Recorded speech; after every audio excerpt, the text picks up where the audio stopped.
사랑합니다. 이스라엘 백성들의 역사를 살펴보면 이 백성들은 하나님께 반역하고 하나님을 시험하고 하나님의 은혜를 경험하고도 하나님만 섬기지 못하는, 하나님께 불순종하는 역사를 우리는 말씀을 통해 발견할 수 있습니다. 이 백성들이 하나님 앞에 나와서 회개하는 것은, 하나님 앞에 나와서 눈물로 회개하는 것은 마땅해 보입니다. 그래서 지난 시간 느헤미야 8장의 말씀을 통해 이스라엘 백성이 7월 초 하루에 수문 앞 광장에 모여서 하나님께 애통하며 회개 기도한 말씀을 받았습니다. 애통해야 합당하고 회개해야 마땅한 이 죄인들이 하나님께 울며 기도했을 때, 놀랍게도 이스라엘의 지도자들은 울지 말라고 외쳤습니다. 놀랍게도 그들은 오히려 이날은 하나님의 성일이니 기뻐하라고 3번이나 얘기했습니다. 애통해야 마땅한 백성들이 하나님 앞에 기뻐할 수 있었던 이유는 무엇입니까? 그것은 바로 하나님께서 그들의 죄를 용서하셨기 때문입니다. 하나님께서 그들의 죄를 용서하셨던 이유는 7월 초 하루 그들이 하나님께 올려드렸던 희생 제사에 그 제물이 흘린 피 때문이었습니다. 희생 제물이 이스라엘 백성들 개개인이 갖고 있는 그 죄를 대신 지고 죽임을 당할 때 그렇게 흘려진 피 때문에 이스라엘 백성들은 용서를 받았습니다. 그래서 오히려 지도자들은 이날은 우리가 구원받고 용서받은 날이니 기뻐하라, 하나님의 성일이니 감사하고 찬양하라고 백성들에게 얘기했습니다. 여러분, 희생 제물이 흘린 피 때문에도 이 백성들이 용서받은 사실에 감사하고 기뻐한다면, 예수님께서 우리를 위해 십자가에서 흘리신 그 피, 우리의 죄를 용서하시기 위해 영원하고 단번에 드린 그 제사를 우리가 알고 있고 그 예수님을 믿는다면 우리는 얼마나 더 크고 기뻐하며 감사할 수 있겠습니까? 사랑하는 여러분, 우리가 바로 예수님의 피 흘리심으로 구원받고 하나님께 용서받은 하나님의 자녀들, 백성들인 줄 믿습니다. 지난 시간 저희가 애통해야 할 날에 이스라엘 백성들이 기뻐하는 이유에 대해 나눴는데요. 이스라엘 백성들이 이렇게 크게 하나님께 회개하고 영적 대각성 운동을 진행한 뒤에 놀랍게도 오늘 본문 말씀 9장 1절에 보니까 이 백성이 다시 한번 모여서 하나님께 회개했다라고 기록하고 있습니다. 오늘 말씀의 날짜는 같은 달, 그달 24일이라고 하니까 7월 24일입니다. 여러분, 7월 1일에도 회개를 크게 했고, 오늘 본문에도 보니까 그냥 적당히 회개한 게 아니라 온 백성이 모여서 티끌을 뒤집어 쓰고 베옷을 입고 이방인들과 절교하고 서서 자기의 죄를 자복했는데, 자기의 죄뿐만이 아니라 조상들의 죄까지 자복했다라고 얘기하고 있습니다. 그러니까 이 백성들이 다시 한번 결단하고 마음을 먹고 모인 것입니다. 여러분, 7월 1일에도 모였는데 24일에도 또 모여서 이렇게 백성들이 크게 회개를 했습니다. 그런데 1일과 24일에만 한 것이 아닙니다. 지난번에도 말씀드렸듯이 이스라엘 백성들에게 7월이라는 이 절기는요, 정말 중요한 절기입니다. 7월 1일에는 나팔절로 모여서 나팔을 불고 희생제사를 드리며 하나님께 회개하는 날이고, 9일 뒤인 7월 10일에는 이스라엘 백성들의 모든 사람들, 대제사장부터 제사장, 모든 백성들의 죄를 하나님께 회개하는 이스라엘 백성들에게 가장 엄숙한 절기인 대속죄일이 있습니다. 그리고 5일 뒤인 7월 15일부터 일주일인 22일까지는 이스라엘 조상들이 하나님께서 이 백성들을 진멸하지 않고도 광야에서 끝까지 인도하시고 포기하지 않은 것을, 그 은혜를 기념하는 초막절로 지켰습니다. 그리고 초막절이 일주일 동안 진행되고 그 다음 날인 7월 23일에는 거룩한 성회로 다시 모여서 하나님을 예배했습니다. 그러니까 7월 1일부터 7월 23일까지 쉴 새 없이 이스라엘 백성들에게는 하나님께 회개하는 이 회개의 선상에 있다는 것을 알 수 있습니다. 그러면은 7월 24일 정도 되면 이제 절기도 어느 정도 끝나고 이제 이스라엘 사람들도 각자의 삶의 터전으로 돌아가서 미뤘던 일도 하고 그동안 못 돌봤던 가정도 돌보고 또 육체적으로도 쉬어야 하지 않겠습니까? 그런데 23일까지 성회로 모인 이 사람들이 바로 다음 날 24일에 또 모인 거예요. 그러니까 이스라엘 백성들이 지금 한 달 가까운 시간 동안 계속해서 하나님께 회개하고 하나님을 큰 소리로 찬양하고 높이는 이 일들을 반복했다는 것을 알 수 있습니다. 사랑하는 여러분, 이 백성들이 얼마나 죄가 많길래 한 달 가까운 시간 동안이나 하나님께 반복적으로 회개하고 하나님을 높이 찬양했을까요? 그것은 바로 우리의 죄는 아무리 하나님 앞에 자복해도 끝이 없고 반면에 우리를 사랑하시는 그 하나님의 사랑은 다함이 없기 때문인 줄 믿습니다.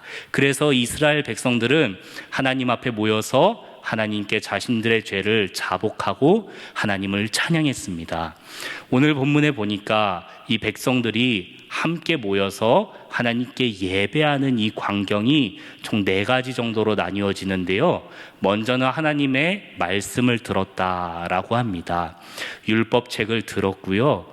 그리고 이스라엘 백성들이 자기와 조상들의 죄를 하나님 앞에 자복하며 회개했습니다. 그리고 말씀을 전하는 그 에스라 옆에는 단 위에 레위 사람들이 서서 하나님께 간구했다라고 합니다. 큰 소리로 요청했다라는 뜻인데 이 백성을 구원해 달라고, 이 백성을 도와달라고 하나님께 큰 소리로 레위인들이 기도한 것입니다. 그리고 또 일각에서는 하나님의 은혜를 깨달은 사람들이 하나님을 높여 찬양했다라고 합니다. 사랑하는 여러분, 이렇게 이스라엘 백성들이 하나님을 계속해서 찬양하고 하나님께 회개하면서 하나님 앞에 나아갔습니다. 오늘 이렇게 이스라엘 백성들의 또 한 번의 회개에 대한 이야기를 봤는데요. 이 백성들의 회개 이야기가 또 기록된 것은 우리의 회개가 우리에게 주는 유익이 있고 하나님께서 우리에게 바라시는 모습이 있기 때문입니다. 우리가 어떤 잘못을 하면, 실수를 하거나 잘못을 하면 그 실수나 잘못을 말하기가 참으로도 어렵습니다. 그런데 말하기도 어려울 뿐만 아니라 마음에 담아두기도 참 어렵습니다.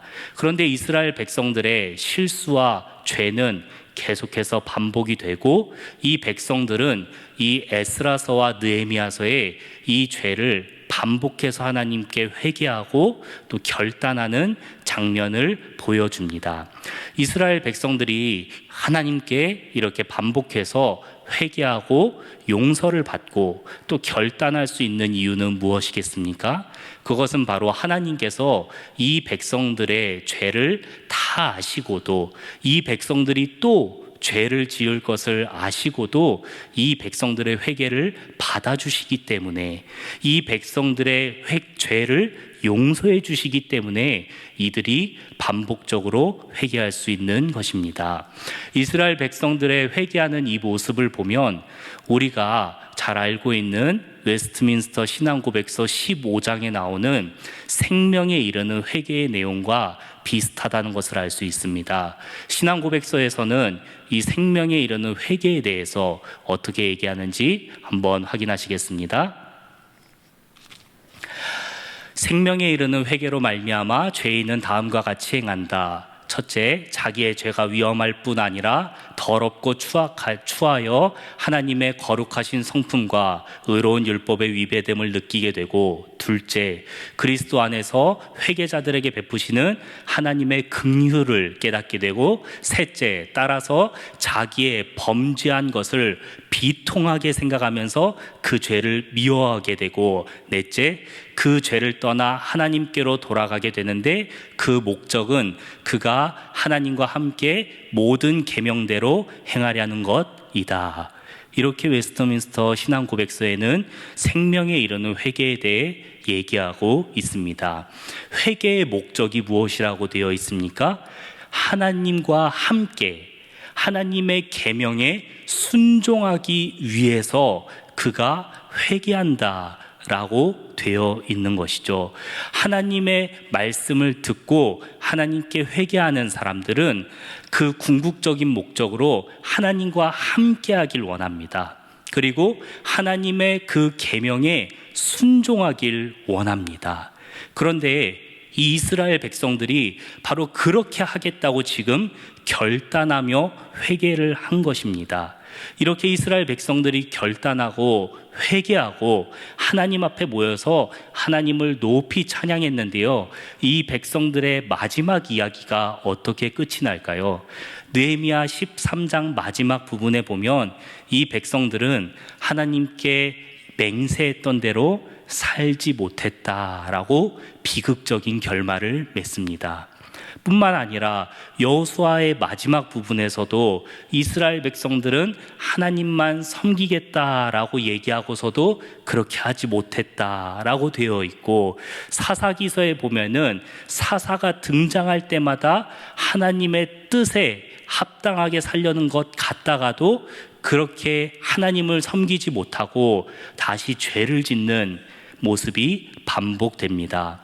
이스라엘 백성들은 계속해서 하나님을 섬기겠다고, 하나님 말씀에 순종하겠다고 결단하고 돌아서서 하나님께 불순종하고 하나님을 배반하는 모습을 보였습니다. 그럼에도 불구하고 하나님께서 이 백성들의 이 회개와 이 백성들의 마음을 기쁘게 받으시고 후손들에게 말씀으로, 하나님의 말씀으로 주신 이유가 무엇입니까? 그것은 바로 이스라엘과 하나님과의 관계가 기계적인 관계, 계약적인 관계가 아니라 인격적이고 사랑의 관계이기 때문에 그렇습니다. 인격적이고 사랑으로 맺어진 관계이기 때문에 하나님께서 이 백성의 회개를, 이 백성의 결단을 기쁘게 받으신 겁니다. 우리가 서로 사랑하는 사람들이 있을 때 그 사랑이 깊어지면 깊어질수록 어떤 대화를 나누게 됩니까? 결단과 서약, 약속하는 그런 고백들을 많이 하게 됩니다. 나는 너밖에 없어. 나는 너랑 결혼할 거야. 나는 다른 사람 한눈 팔지 않고 오직 너만 바라볼게. 너가 싫어하는 일을 하지 않을게. 너가 좋아하는 일만 할게. 그리고 당신이 싫어하는 그 행동을 혹시 내가 했다면 용서해줘. 다시 한번 나를 믿어준다면 다시는 당신의 마음을 아프게 하지 않을게. 이렇게 사랑하는 관계에서는 서로에게 맹세하고 약속을 합니다. 그리고 결혼식장에서 우리는 많은 하객들 앞에서도 그러한 약속을 합니다. 오직 이 한 사람만을 바라보겠습니다. 오직 이 사람에게 충성하고 헌신하겠습니다. 이런 언약을, 이런 약속을 왜 합니까? 바로 그 관계가 사랑으로 맺어진 관계이기 때문입니다. 이스라엘과 하나님의 관계가 바로 이렇게 사랑으로 맺어진 관계였습니다. 이스라엘 백성들은 오늘 이렇게 하나님께 회개한 뒤에 9장 7절부터 이어지는 말씀에서 자신들의 이름을 증서에 다 적습니다. 내가 하나님의 말씀에 순종하겠습니다. 내가 하나님만을 따르겠습니다 라고 결단한 사람들을 증서에 이름을 다 적습니다. 그리고 그 증서에 도장을 찍어서 봉인을 합니다. 이 사람들이 왜 이렇게 결단을 했습니까? 누가 강제로 시킨 것도 아니고 억지로 한 것도 아닌데 이 사람들은 자발적으로 하나님께 약속했습니다. 자발적으로 하나님께 순종하겠다고, 매이겠다고 결단을 했습니다. 바로 이게 하나님을 사랑할 때 나타나는 자연스러운 자세입니다. 그런데 이 백성들이 하나님께 이렇게 매이기로 작정한 데에는 하나님께서 먼저 이 백성들을 사랑하고 구원하겠다고, 내가 너희에게 약속하겠다고 하셨던 말씀이 있었기 때문입니다. 이 시간 느헤미야의 말씀과 예레미야의 말씀을 한번 확인해 보시겠습니다. 우리가 이 모든 일로 말미암아 이제 견고한 언약을 세워 기록하고 우리의 방백들과 레위 사람들과 제사장들이 다 임봉하나이다 하였느니라. 이렇게 모든 사람들이 하나님의 말씀에 순종하겠다고 자기 이름을 적고 도장을 찍어 봉인을 했고, 그러나 이 사랑이 있기 전에 하나님께서 이스라엘에게 어떤 약속을 주셨냐면 베냐민 땅과 예루살렘 사방과 유다 성읍들과 산지의 성읍들과 저지대의 성읍들과 네겝의 성읍들에 있는 밭을 은으로 사고 증서를 기록하여 봉인하고 증인을 세우리니 이는 내가 그들의 포로를 돌아오게 함이니라. 여호와의 말씀이니라. 아멘. 하나님께서 예레미야에게 말씀을 주셨는데 성읍들을 사라고 말씀하셨어요. 네겝에 있는 성읍도 사고 산지에 있는 성읍도 사고 저지대에 있는 성읍도 다 사라. 그렇게 산 성읍의 증서를 다 모아서 그것을 보관하고, 그리고 그 땅을 샀다는 것을 증인을 세워서 기억해라 말씀하셨습니다. 왜 그렇게 하나님께서 증인을 세우시고 증서를 보관하게 하셨을까요? 내가 이 백성들이 바벨론의 포로로 끌려간다 할지라도 반드시 이 땅 이스라엘로, 예루살렘으로 돌아오게 할 것이다 라는 맹세를 하시기 위해서 하나님께서 증인도 세우시고 증서도 보관하게 하셨습니다. 이 하나님의 사랑의 약속을 이스라엘 백성들은 경험했습니다. 그리고 하나님의 그 말씀을 통해 하나님께서 우리에게 약속하신 것을 신실하게 이뤘다는 것을 깨달았습니다. 그래서 이스라엘 백성들은 그 하나님의 사랑을 깨닫고 나도 하나님의 말씀에 순종하고 하나님과 함께 하겠다고, 하나님께 매이겠다고 결단을 한 것입니다. 사랑하는 여러분, 혹시 남산에 가보신 적이 있으십니까? 양평에 가면 두물머리라는 곳도 있죠. 사진을 한번 보시겠어요? 남산에 가면 사랑의 자물쇠를 채우는 곳이 있습니다.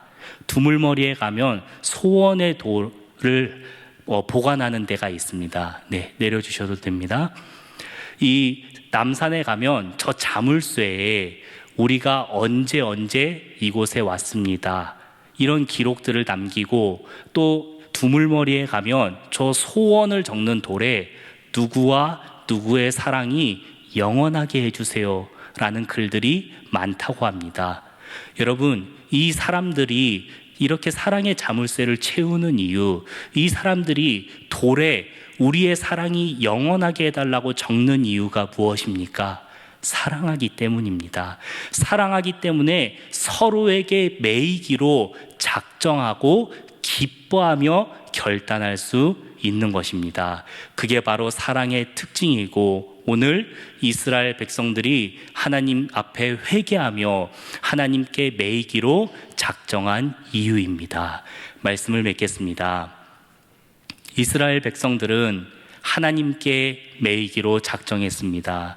그러나 그들이 하나님께 매이기로 작정할 수 있었던 이유는 하나님께서 먼저 증인을 세우시고 증서를 만드셔서 내가 이 백성을 포기하지 않고 구원하겠다고 약속하셨기 때문입니다. 오늘 그 하나님께서는 예수 그리스도의 피로 우리 안에 함께 하시겠다고 말씀하십니다. 우리와 사랑의 관계를 맺기 원하시고 날마다 이 말씀으로 우리에게 사랑한다 말씀하시는 줄 믿습니다. 오늘 우리가 그 예수 그리스도의 십자가 사랑을 깨닫고 예수 그리스도의 십자가 은혜를 깨달을 뿐만이 아니라 그 사랑과 은혜에 압도되어서 내 삶이 하나님께 매이겠다고 작정할 수 있는 귀한 결단을 하는 남은 2022년이 되길 소망합니다. 하나님의 사랑과 은혜에 압도되어서 하나님께 날마다 나아가고 하나님과 날마다 동행하는 우리가 되길 간절히 소망합니다.